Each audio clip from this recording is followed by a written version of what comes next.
Can you hear me okay? Perfect. So let's see. There we go. I made a little slideshow. I think it's just about as much for me as to keep y'all entertained, so I know what I'm actually talking about and don't get off on some little rabbit trail. I tend to do that a good bit. And, I was actually going to mention, too, I've gotten to where I talk a good bit faster. So if I start talking too fast, just holler at me. Exactly. I need you to holler at me and tell me to slow my roll. Starting off on a bad foot. But I thought I would kind of, do a summary of what I'm doing in Israel to start with. So that's me up there. And basically, my job at Hayavel, I've been there for about a year and a half now, and I primarily work in the marketing department. So in that, I write articles, I do customer relations, schedule visitors out to base. But then when we have trips, I still go out to the field and work in the kitchen. So that's kind of the main thing I do there. But then I thought it was important to talk about, who is Hayavel? What's this funny sounding word that, we don't really use in English all that often? But I thought I'd put up our mission statement. So our mission statement says, Hayavel is a group of people committed to blessing and serving the Jewish people through advocacy and agricultural volunteering in the biblical heartland of Israel. So essentially, what that breaks down to is we're a group of people with helmets or bulletproof vests. Yay high, depending on the tree. And it's just, even we just had a tree planting trip leave right before I came here. And it was pretty amazing. We put in a new tree planting site, and they were there about 3 weeks. In the beginning, they started the site, and then by the end, I had the volunteers telling me, they're like, award-winning. But I think it just kind of proves, the land is good, right? It's fertile, it's prosperous. It's a good land, right? Like the two spies said, like Joshua and Caleb, it's a good land. The second one I wanted to quote was Isaiah 61:5. Foreigners shall be your plowmen and vine dressers. And that one, you can't get more smack dab than that. That's essentially what Hayavel is, right? From 30 different countries around the world, coming and working as plowmen. And it also talks about later in the scripture, a little before, I think it's after, it talks about, shepherding the flocks, right? And that's all things we've done. And, I kind of like to make up my little ideas. But, I think it's really powerful, too, whenever you think about it. When Isaiah was talking about this, could he have had a picture in his head of what this looked like, right? So when you're, working in the vineyard and being a vine dresser, did Isaiah see you doing that? Grapes and pruning the vines and planting the trees, tending the flocks. So I think it's really powerful because, I feel like this is something Isaiah would have longed to see the restoration process happening right now, to see the foreigners standing in the fields. And, we're getting to see what the prophets long to see. What a privilege to be in our lifetime. The last one I want to quote, and this I kind of briefly mentioned earlier, was Jeremiah 31:5. Again, you shall plant vineyards on the mountains of Samaria. This is the verse that Near told to Mr. Tommy. There weren't vines really in Samaria about 25 years ago. But when you think about it, Israel wasn't even a country. See how quickly, really, this is happening in our lifetime. Israel became a country in 1948. Then it regained Judea and Samaria in 1967. And then, around 2000-ish, that's when vineyards were starting to be planted again on the mountains of Samaria. And, now whenever you drive through Samaria, you'll hardly see a mountaintop that isn't carpeted with vines.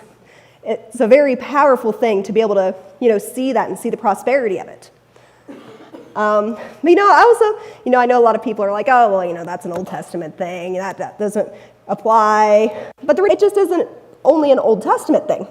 In Luke 1:54, this is in context, where it's soon after Mary found out that she was with Messiah. So it says this, when she's saying her praise to God. He has helped his servant Israel in remembrance of his mercy, as he spoke to our fathers, to Abraham and to his offspring forever.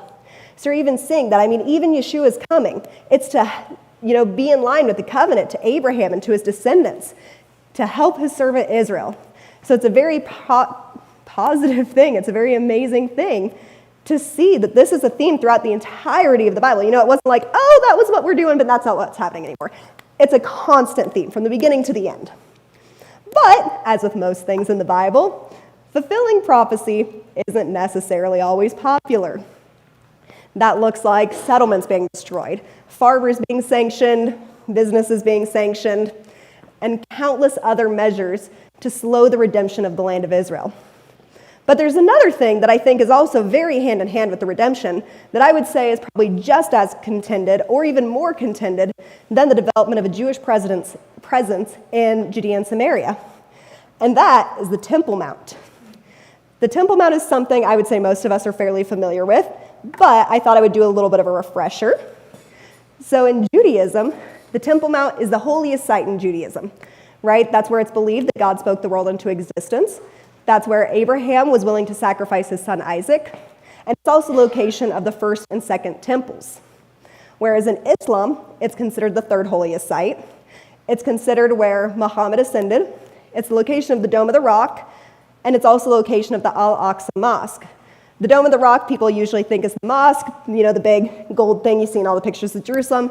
That's actually just a shrine. The third holiest site in Islam is the Al-Aqsa Mosque. It's kind of off to the side. You'd really hardly notice it unless you knew what it was. And I was hesitant to put Christianity here. I ended up not, because Christianity doesn't really hold high esteem for the Temple Mount. And I think that's just one of the big, see that, Yeshua, he was zealous for the Temple Mount, right? Zeal for my Father's house has overcome me. Or, he flipped tables and said, my Father's house will not be a den of thieves. Yeshua was zealous for this. And we know that it will be a house of prayer for all nations. I think this should be the focal point of Christianity. I think it should be, the holiest site in Christianity as well. But that's not the reality right now. I imagine, for an example of this, one of the guys was telling me this story one time. And he was talking about how he overheard this tour guide talking to some people.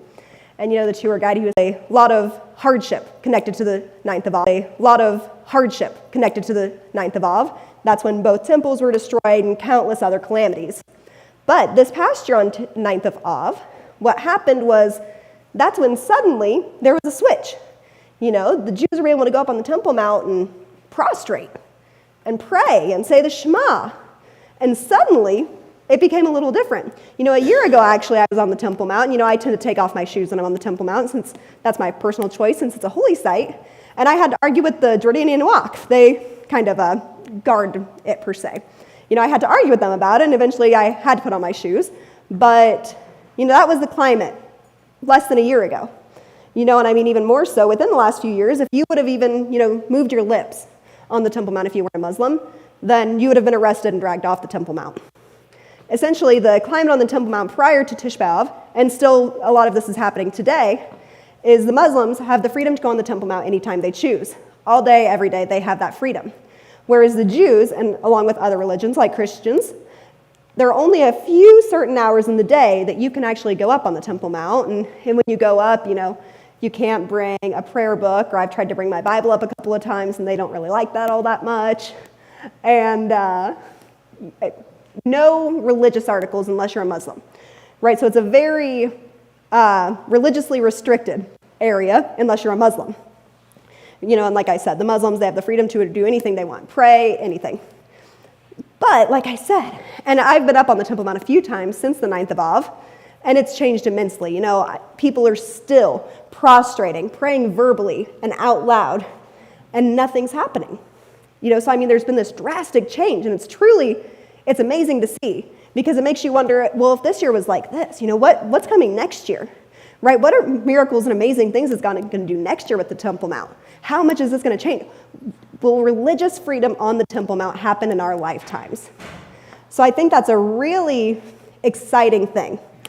But I also wanted to leave this open for a little bit of a question and answer time. So I only have a few more things to cover, but I know you guys are a bunch of doers, right? I don't think I would be able to do what I do today if I hadn't grown up in a place that was full of doers. So, what can you do? That's a really big question, right? Especially, this is on the other side of the world, on one person, and everybody kind of hates Israel right now. What can you practically do to help? But first, I want to start off with a little bit of a challenge. I found out this statistic not that long ago, and it was pretty striking to me. In Nazi Germany, 1 out of every 14,000 Christians stood up for the people of Israel.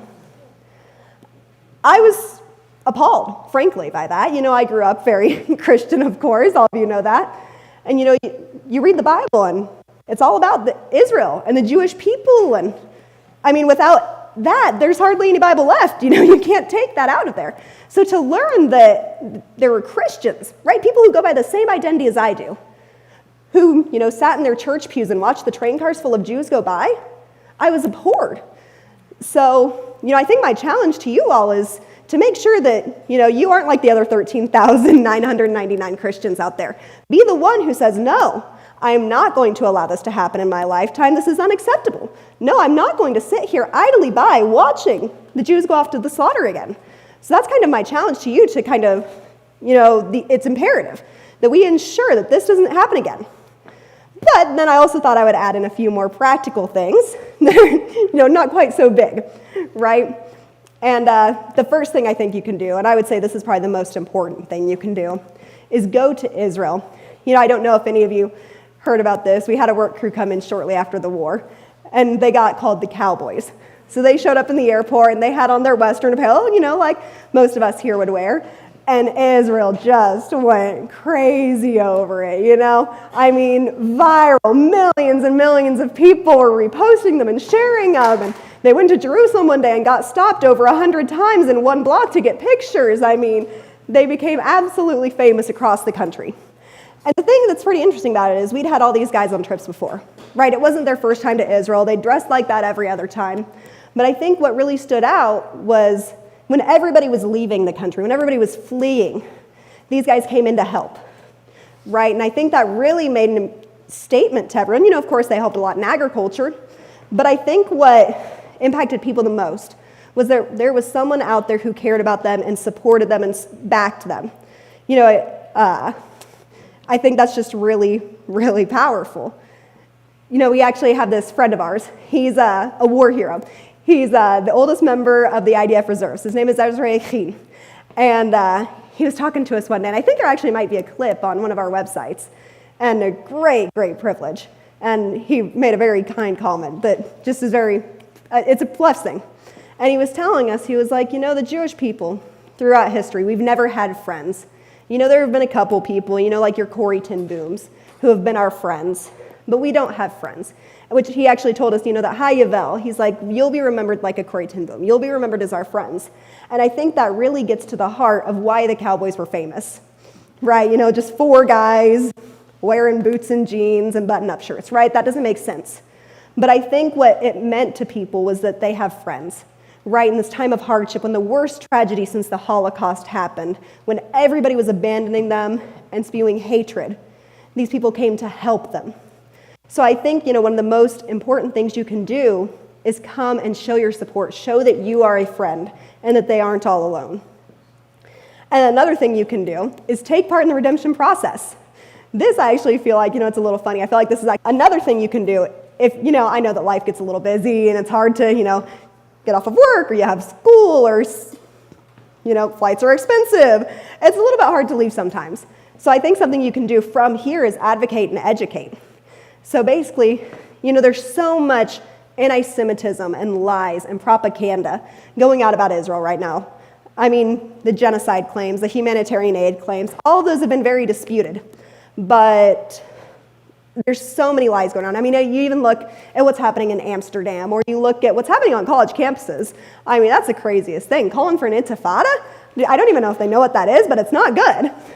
But I think there's also a lot of ignorance there, right? I don't think they necessarily know what they're talking about. They're saying these statistics that they see from Al Jazeera, and everybody knows that Al Jazeera, a lot of their journalists works for Hamas, and you don't listen to Al Jazeera because then you're going to get the right story. So I think what's really important is to know what's going on, right? To be able to find your good resources. There are a lot of really good resources out there where you can learn what's actually happening in Israel that actually confronts a lot of these lies and says, no, there's real story about this. So I think to be able to have that understanding and then to share it and to really combat the immense anti-Semitism. We know a lot of Jewish people who live in the States still or other places in the world, and they're afraid to wear their kippahs out. Or they're told not to go to Jewish events, right, because there's a good chance they'll be attacked. And I think that's a horrendous reality that we live in right now. So to be able to stand against that and try to do what we can to fight against it. I think that's a major thing that can be done, locally without going to Israel. And then my last thing I want to talk about or my last point of what you can do, is to not be like the Moabites and Ammonites. You read whenever the Israelites are making the exodus out of Egypt. The Moabites and Ammonites were cursed for not giving bread and water. And I would say that there's an exodus happening in our lifetime, right? The Jewish people they're going back home. They're going back to Israel. And I think a major thing is for us to say, here, let me give you the basic essentials of life. I mean, bread and water. I mean, that's not, like diamond rings or let's give you bread and water. How can we help you? How can we bless you? Because I think also, if we are able to look back and see, that they were cursed for this, how much worse of punishment for us if we repeat their sins? So I think that's a really essential thing, is to give bread and water. But to close out, I don't have a lot of answers. I'm sure, there are a lot of questions going around, like, is Israel going to, take over Gaza? Or is Judea and Samaria going to get annexed this year? Or what's going to happen with Lebanon or Iran, What's going to happen with those? And I really actually don't have the answers to those questions, but I do have an answer to one question that I think is about as important, or more important, and that's that the God of Israel fights for Israel, and the people of Israel will live because of that. After the war started, there was already this song that we would sing every Shabbat, but even more so now, it kind of became the anthem for Israel. And it's the saying, Am Yisrael Chai, the people of Israel live. And I think there's no truer time in history. I mean, it's been true the entirety of history, right? But I think we're seeing that again in our lifetimes. Because no matter what happens, the people of Israel live. There's no other civilization that has been attacked time and time and time and time again and persevered. So I think, obviously, the people of Israel, they're going to live through this too, because the God of Israel goes before them and fights for them and fights those battles. At the end of the day, the people of Israel are still going to be there, no matter what societies are here or not. The people of Israel will live, and they will win too. So I'm sure you guys have other questions. Ask away.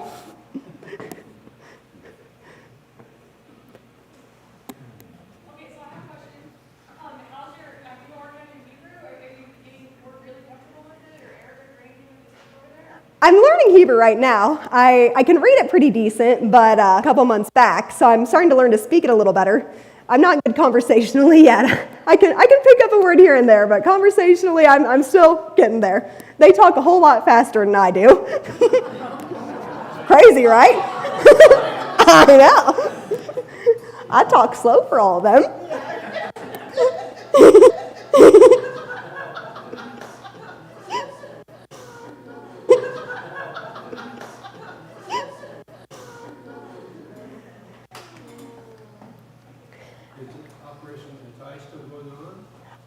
I think it is. We're getting to the time of year where, it's not really bringing in so much, right, since the war started a while active at least. So you can still look at our website, and I believe the donation page is still open for that as well. Do you guys run into a lot of issues with media and the settlers bit? I know you covered that a little bit, but I'd like to expand on that a little bit more if you can. Yeah, like the media and the settlers? Yes. Yeah, absolutely. It's totally misconstrued.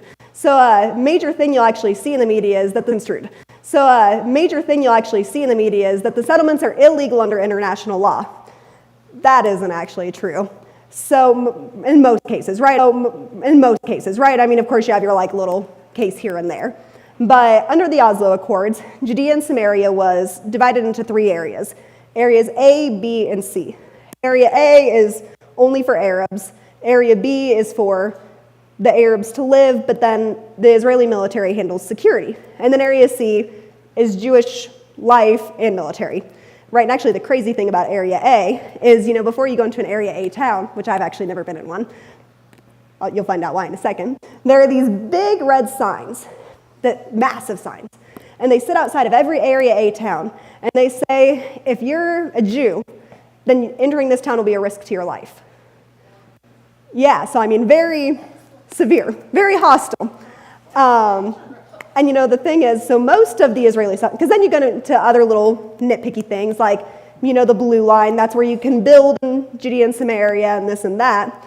And most every Israeli settlement you'll come across is within every legal parameter possible. right? Rarely will you find these situations that they are entirely illegal. Another thing you'll hear is that the Israelis are taking over all of Judea and Samaria, right? So actually, the statistic just came out not that long ago. Regavim is a great resource for finding out land disputes. And so in all of Judea and Samaria, only about 2% of it is taken up by Jewish settlement. So whenever the news says the Jewish people are taking over all of it, that's entirely misconstrued. And actually what happens is oftentimes the Arabs and the Bedouins, they are actually stealing Area C land, Jewish land. That's a very common occurrence. And Regavim, they actually have these maps where you can see, you'll look at the map of the Oslo Accords and you'll see Area C. And the Bedouins are right smack in the middle of it.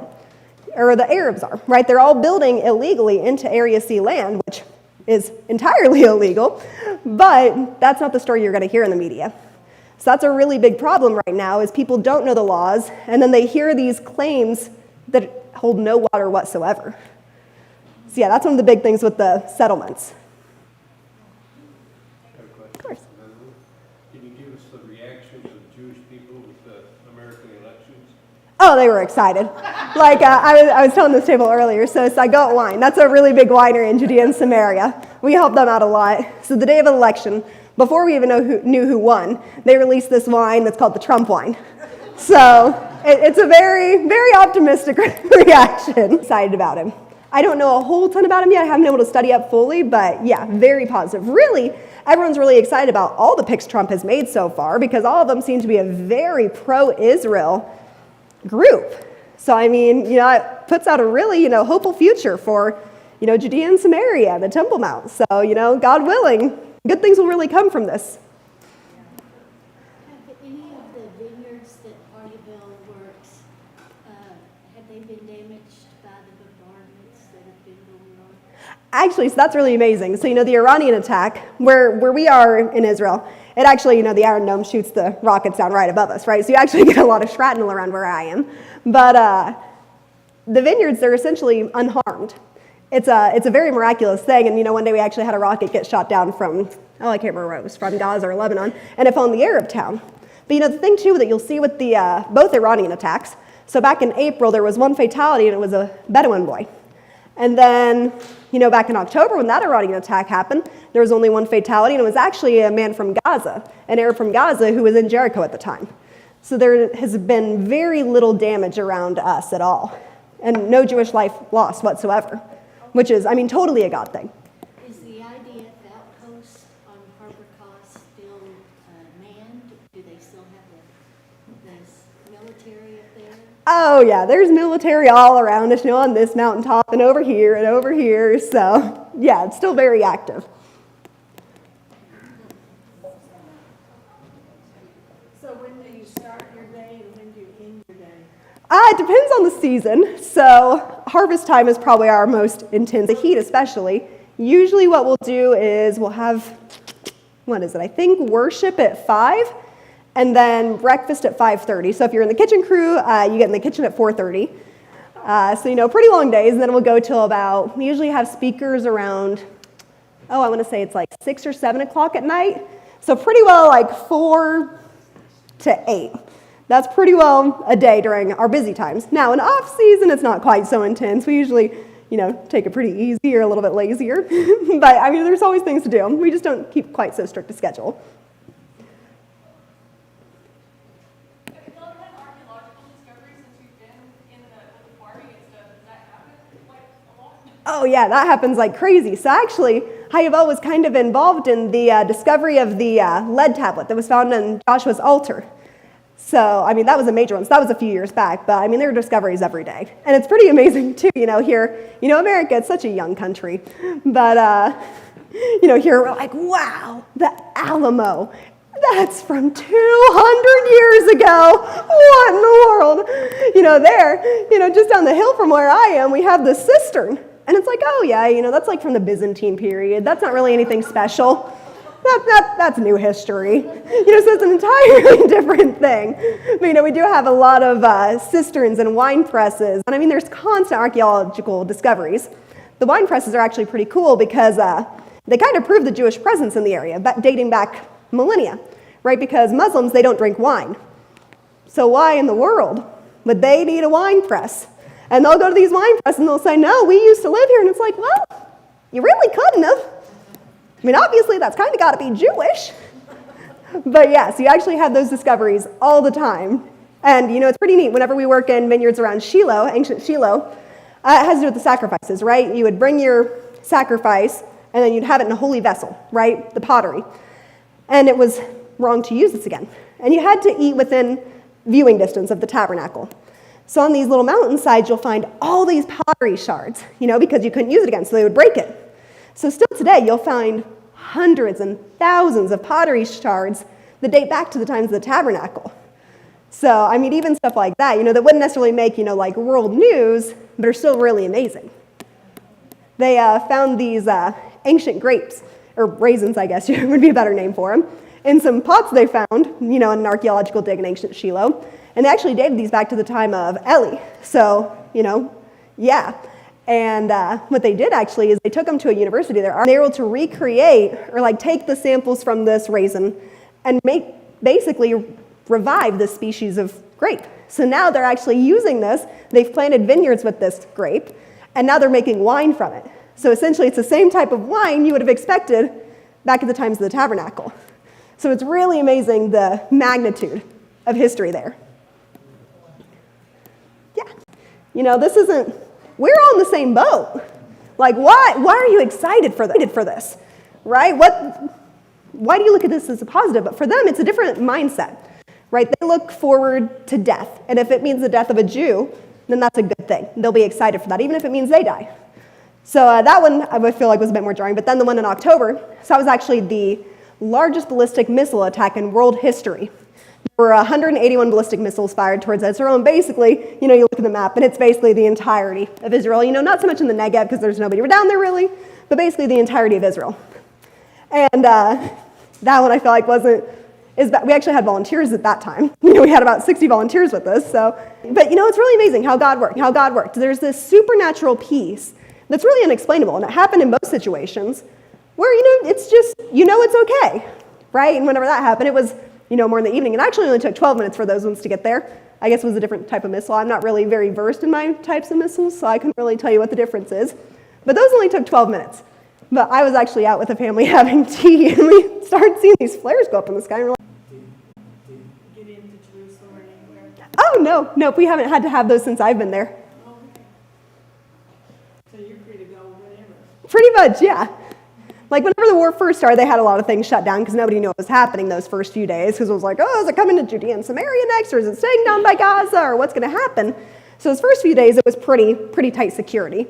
But for us, it's been very free. They did shut down a lot of the entrances. And remember, just like a little token. So this is actually a 10 Agorot coin. And what's pretty neat about this is this is a currency in Israel. But on the back, you'll find Agorot coin. And what's pretty neat about this is this is a currency in Israel. But on the back, you'll find a menorah. And then also, you'll have the entire borders of the promised land of Israel. There are also a couple of half shekels in there that, that's the temple offering. But you guys are welcome to pass them around and take some. Hopefully there's enough for everyone. I don't really know. I just kind of raided the cafe before I left. But help yourself.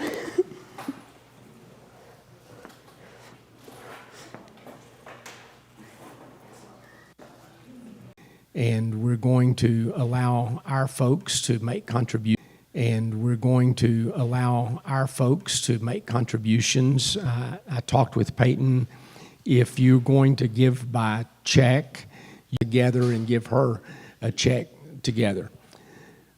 It's a blessing to me, and some of you are a little older also, and you realize that as we grow and we walk through this walk, that God does special things in our lives, and we see different people come and grow and mature and become real blessings as a part of who we are.